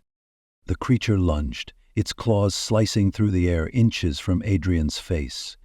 Decker fired again, aiming for its legs, but the creature twisted mid-air, its movements disturbingly fluid. It landed with a splash, its whistling call echoing like a siren. Adrian stumbled, dropping his scanner as the creature advanced. Decker shoved him behind, unloading the remainder of his magazine. The bullets ricocheted off the creature, sparking against the steel walls. "Go! I'll cover you!" he shouted. They fled through the maze of tanks, the creature pursuing them with bursts of unnatural speed. It moved in and out of the shadows. Decker sealed a bulkhead behind them, his chest heaving as he braced against the door. Adrian collapsed beside him, his breath ragged. What was that?" he stammered. Decker didn't answer. He stared at the door, the faint sound of whistling seeping through the metal, a grim reminder that whatever had breached their sanctuary wasn't finished with them yet. "We've got to figure out a way to stop that thing," Decker said, his brow furrowed with determination. "Let's go get the others." The station's emergency lights pulsed in rhythmic bursts, casting harsh, intermittent shadows along the flooded corridors. Water sloshed at knee-height, dark and slick, reflecting the dying flicker of failing fluorescence. Elena led the survivors through the labyrinthine lower sectors of Ocean 9, her breath ragged in the cold, damp air. Behind her clutched a makeshift spear, his face pale but resolute. Mara brought up the rear, her flashlight trembling as she scanned the water for movement. It had to be close. They heard it before they saw it, the scrape of clawed limbs against the steel walls, the wet thud of something large moving through the station. Its pyramid-like head glided unnaturally around the corner, inspecting them. "Faster!" Elena hissed, her voice sharp with fear. Adrian paused to close an emergency flood door. The ancient mechanism groaned as the rusted gears struggled to comply. "This'll slow it down," he muttered. His arm twitched a little, and he moved it. "It won't stop it," Mara whispered, her wide eyes fixed on the corridor behind them. "Nothing does." A guttural clicking noise echoed through the station, followed by a high-pitched whistle that sent a shiver down their spines. Elena grabbed Adrian by the arm and dragged him forward as the doors slammed shut behind them. The brief reprieve from the creature's pursuit only deepened the dread. They all knew it was still hunting them, stalking through the maze of corridors like a predator playing with its prey. The lower sectors were a graveyard of forgotten technology, half-submerged computer consoles and walls dripping with condensation. The air was heavy with the stench of salt and decay. Elena motioned for silence, pressing a finger to her lips. The others froze, their breaths shallow as they strained to listen. Somewhere in the distance, water rippled. The sound of something large sliding beneath the surface sent a jolt of panic through the group. Mara spotted a narrow maintenance crawl space partially hidden by debris. "In there!" she whispered urgently. Adrian hesitated. It's barely big enough. Just go, Elena snapped, shoving him toward the opening. One by one, they crawled into the cramped space, the water rising to their chests. Mara switched off her flashlight, plunging them into near-total darkness. The only sound was their labored breathing and the steady drip of water from above. The monster's shadow loomed outside, its 3 elongated arms trailing across the walls as it searched. It paused, tilting its head as if listening. The faint bioluminescence of its blood reflected off the water, casting eerie patterns across the walls of the crawl space. It had been wounded by the gunshots earlier, but the damage hardly seemed to faze it. Mara held her breath as the creature's claws scraped against the entrance. It leaned closer, the jagged edges of its head nearly brushing the opening. Her heart pounded so loudly she was certain the monster could hear it, but just as suddenly as it had stopped, the creature straightened and moved on, its whistling fading into the distance. Adrian exhaled shakily. "Let's go to the research dome," he said. The survivors emerged into the lower research dome, a vast chamber once dedicated to studying deep-sea ecosystems. The dome's glass walls groaned under the immense pressure of the ocean, spider-web cracks spreading ominously across the surface. Outside, the abyssal dark pressed against the fragile barrier, the weight of the deep threatening to crush them all. Elena glanced at the control panel, its screen flickering erratically. "This dome can't take much more. We flood it. Use the pressure to finish it off. The sudden pressure change of the collapsing dome should be enough," Adrian said. "But that will destroy our last ship dock," Mara said in a hushed tone. "No one was ever coming to get us, Mara," Elena said, putting a hand on her shoulder. "We made that decision a long time ago. If that thing came from the surface, there was never anything worth going back for." Mara hesitated, her gaze darting between the dome and the corridor behind them. "What if it doesn't work? What if we all—" "It'll work," Elena interrupted, her voice steely. They scrambled to set the trap. Decker placed a remote charge on the interior of the dome. Mara positioned herself near the dome's entrance, ready to lure the creature inside. Elena worked furiously to clear debris, her hands trembling as the monster's whistling tones grew louder, closer. "It's coming," Mara whispered, her voice barely audible. The thing burst into the dome at a full run, its claws slicing through the air as it lunged for Mara. She dove out of the way, narrowly avoiding its grasp. The creature was leaking some glowing fluid now. The light from it intensified, casting the chamber in an otherworldly light. "Now!" Elena shouted. Decker ignited the charge. The sound was just a muted trump, but it was enough to start a chain reaction of cracks on the dome. The monster screeched, its movements becoming frantic as it realized the trap. It lashed out, smashing equipment and sending shards of glass flying. Mara cried out as a piece of debris grazed her arm, drawing blood. Elena grabbed a broken metal rod and swung it at the monster, buying everyone precious seconds to get to the exit.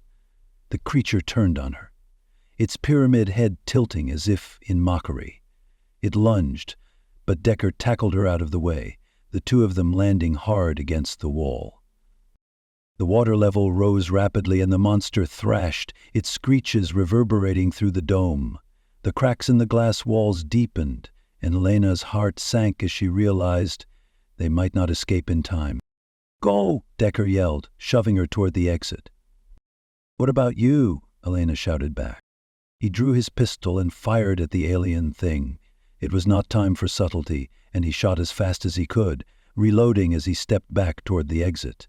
The creature's steps seemed uncertain, its previous speed hampered by the rising water.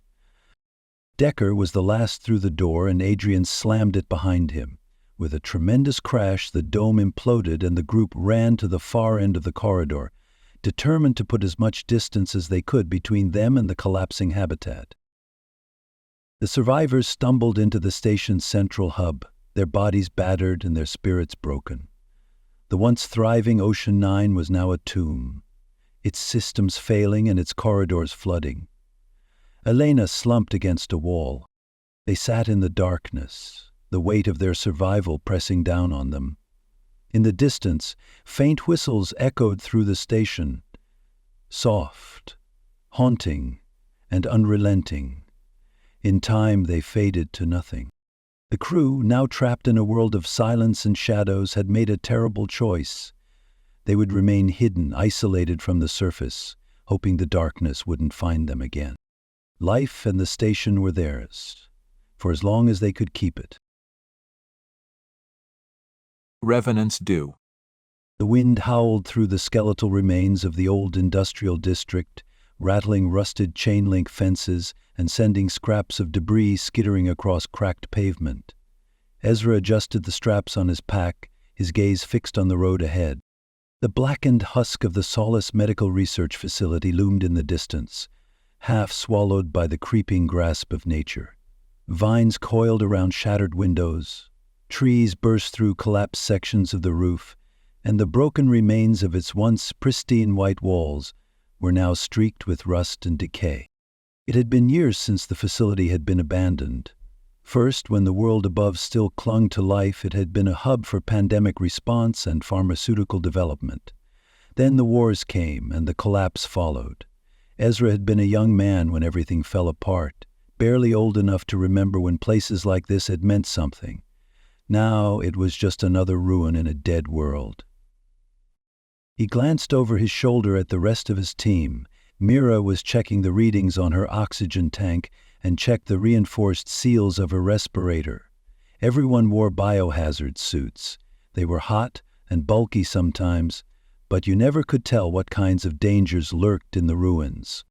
"The ciprofloxacin will be in the vault," Mira answered, double-checking the flare gun and shotgun slung across her back. The facility had long-term storage. If the seals are intact, we might have hit the jackpot. Might being the key word. Jace exhaled sharply, rolling his bad shoulder. Ezra's jaw tightened.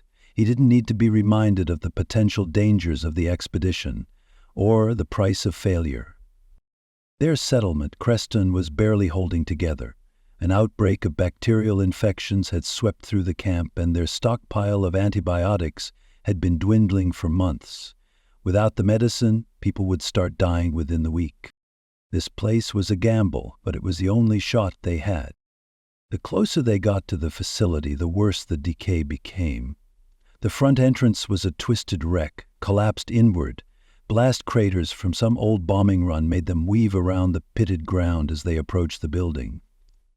They had spent a day or so checking out the area, looking for the easiest way in. There wasn't much chance they'd get in and out unnoticed, but they wanted to delay discovery for as long as possible. Mira spotted an alternate entrance through a loading dock, where heavy steel doors remained intact but partially ajar. The smell of stagnant water and mildew clung to the air, thick and oppressive. They entered silently. Inside, the darkness swallowed them. Their flashlights cut through the gloom, revealing rows of overturned gurneys, shattered glass, and rusted medical carts left to decay. Signs of past looters were everywhere. Transpacked shelves, spent shell casings, old bloodstains faded to brown. "This place is huge," Owen muttered, his voice barely above a whisper. "Stay close." "Stay quiet," Ezra said. Mira pulled up an old blueprint on her handheld scanner, the faint glow illuminating her face. "Storage vault is 2 floors up. Looks like—" She stopped abruptly, her brow furrowing. "What?" Mira turned the screen toward them. "Heat signatures! Someone's here!" Jace tensed, lifting his rifle. "How many?" 5, maybe more, moving on the east wing. Ezra didn't need to ask who they were. The Revenants. They had heard the rumors. A gang that had claimed the ruins of Solace as their own, killing anyone who trespassed. They'd had some dealing with them in the past, none of them good. That gang liked to claim all of the medicine they could, and had already wiped out most of the supplies from the rest of the city. It was because of them that Jace never made a full recovery after their last mission together. There just wasn't enough to go around. If the Revenants had already been through the storage vaults, There might not be anything left. But if they hadn't? We stick to the west side, Ezra decided. Stay out of sight. They moved deeper into the facility, weaving between rusted machinery and overturned filing cabinets. The air was thick with decay, but beneath it, something else. A faint chemical scent that clung to the back of their throats. Mira knelt near a partially stripped security panel, running her gloved fingers along the exposed wiring. This wasn't scavengers. This was precision work. Someone disabled this system deliberately. You know what that means. Jace shifted uncomfortably. Could have been the Revenants. Maybe, Ezra said, but something felt wrong. Further down the hall, deep score marks gouged through the metal walls. They made strange patterns, inhuman. Owen hesitated, reaching out to trace the grooves. What the? Don't touch it! Ezra grabbed his wrist and pulled him back. He had seen marks like these before, months ago in a different ruin, but those had been further south.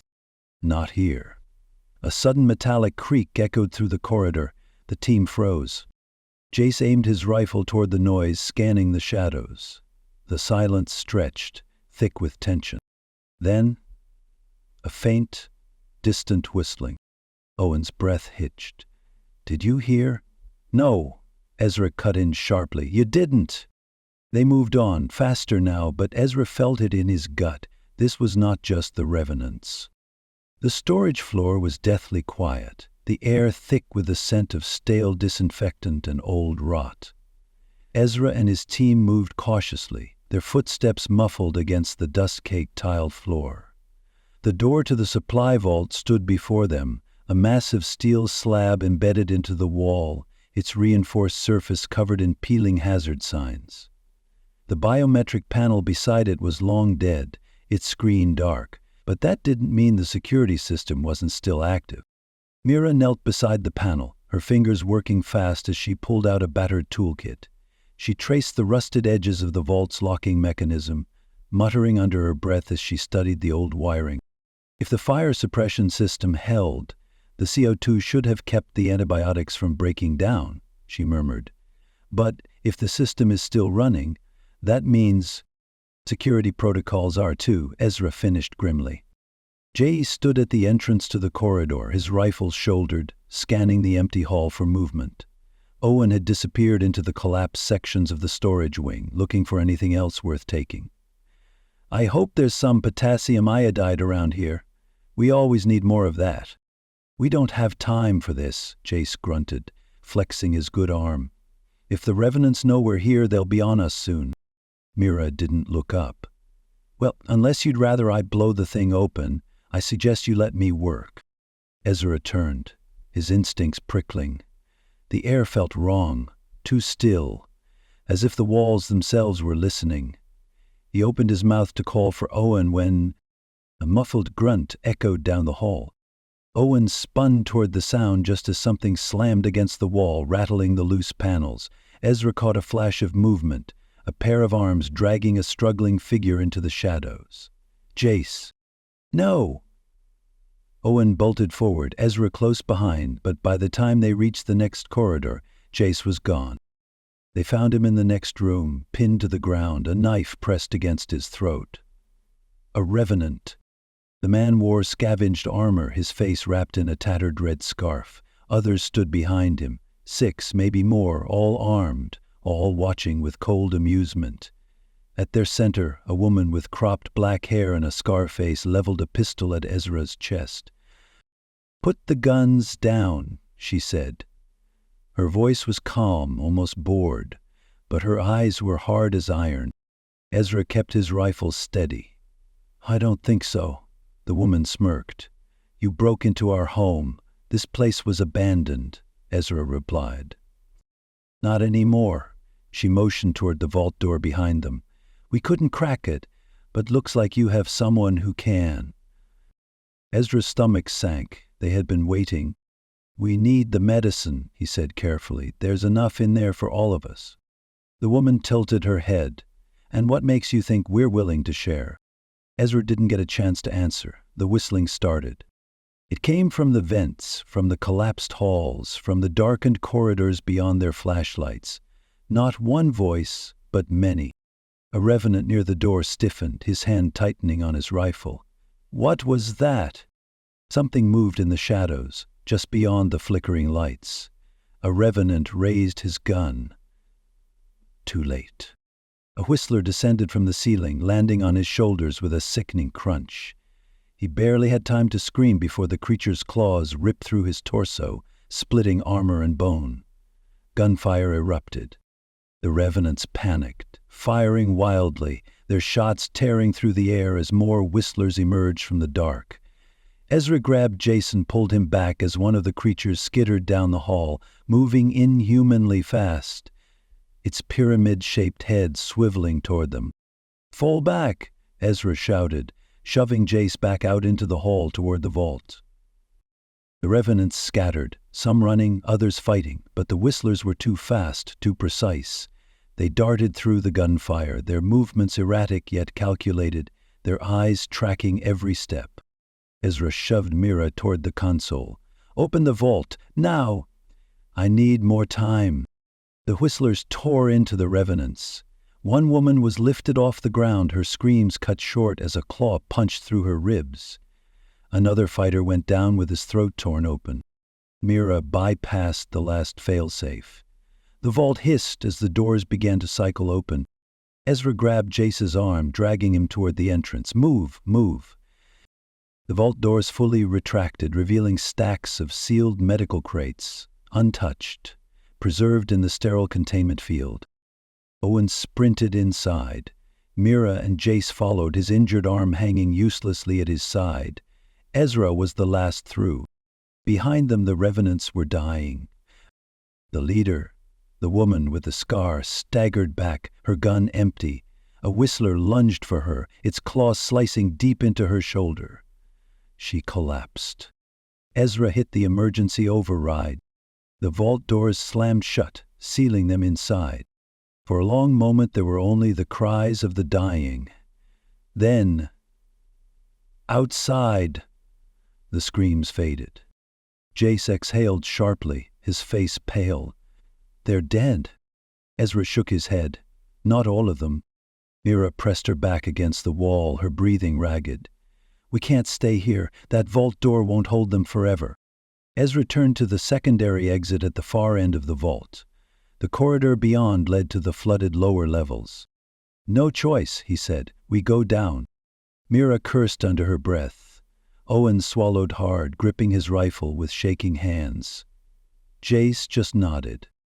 Ezra hit the door controls. The locks released with a heavy thunk, and the vault's back entrance swung open, revealing a long staircase spiraling down into the dark. At the bottom was a black tunnel leading into waist-high water. The air was thick with mildew, and the silence was absolute.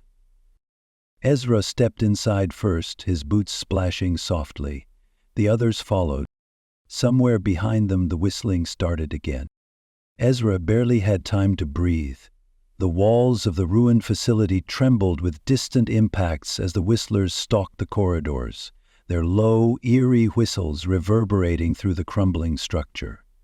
The few remaining revenants had regrouped, their desperation turning to pure rage. They weren't running, they were making a last stand. "Keep moving," Ezra commanded, pushing Owen through the chill water as Jace slapped a fresh magazine into a pistol he took off a dead revenant during the initial battle. The waterlogged floor beneath them was littered with floating debris. Some were human shapes, face down in the water, their makeshift armor torn apart by whistler claws. From the other end of the corridor, a revenant with a ragged coat and a blood-streaked face leveled his shotgun. "You think we're just going to let you walk out of here?" His voice rasped. "This place is ours." "We don't have time for this," Mira hissed, eyes flicking toward the approaching shadows at the far end of the hall. Silhouettes shifted in the dim emergency lighting, limbs moving with lightning speed. The whistlers were coming. Jace stepped forward, his ruined arm hanging uselessly at his side, but his remaining hand gripping his pistol with steady purpose. "You idiots don't get it. We're all dead if we stay here. The revenants didn't waver. Ezra clenched his jaw. Fine. If they wanted to fight, they'd get one. Before another word could be spoken, Mira shot a flare into a smoke detector. The facility hissed in response as the emergency CO2 fire suppression activated, filling the corridors with a thick, choking mist. The lights flickered as automated systems dumped inert gas into the air, displacing every breath of oxygen. The revenants recoiled first. One of them clutched his throat, coughing violently as his lungs fought against the sudden lack of breathable air. Another staggered, his weapon slipping from his fingers. The whistlers, however, didn't stop. They moved through the white fog with perfect clarity, their glistening eyes flickering like distant embers in the gloom. They didn't breathe. This wasn't a barrier to them. The first revenant collapsed, choking. The second managed a single, strangled scream before something ripped him backwards into the haze.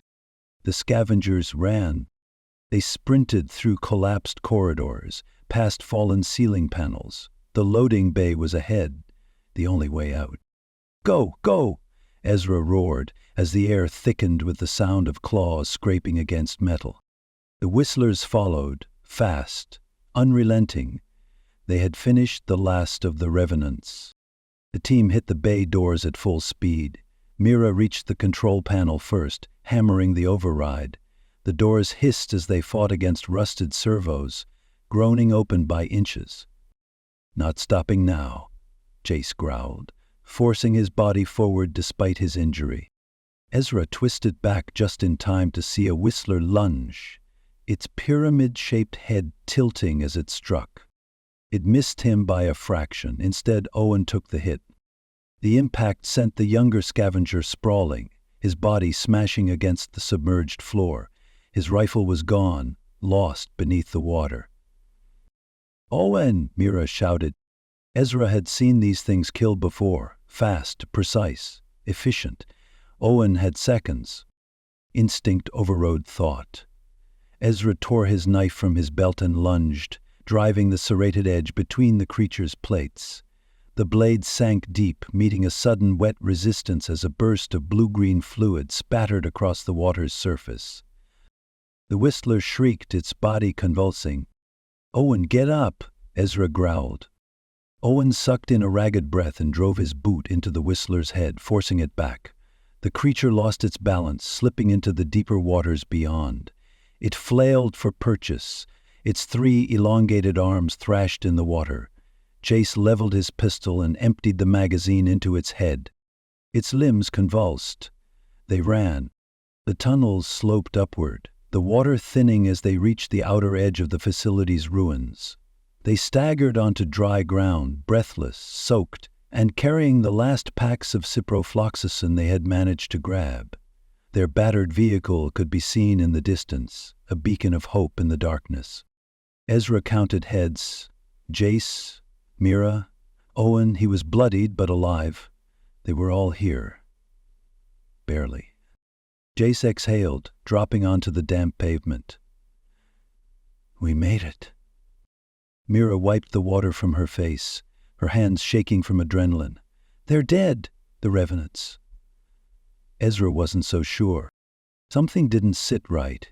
He turned back toward the ruined research center, the silence pressing against his ears. The place was a graveyard now, a hollowed-out corpse. Somewhere in the distance, beyond the crumbling walls, past the wreckage, past the waterlogged tunnels and the blood-stained halls, he swore he still heard it. That sound. Ezra's hands curled into fists. "Let's get out of here." The team climbed into their vehicle, the old engine groaning to life. The wheels crunched over broken asphalt, carrying them away from the ruins, away from the dead, away from whatever they had left behind. The radio crackled, static. For a moment Ezra thought nothing of it, just interference. But then, beneath the static, barely perceptible, a low, melodic whistle. The blood drained from his face. No one spoke. No one moved. The transmission cut out. The vehicle kept rolling into the night. Enjoy this story? Subscribe to Free Science Fiction Stories for daily sci-fi adventures.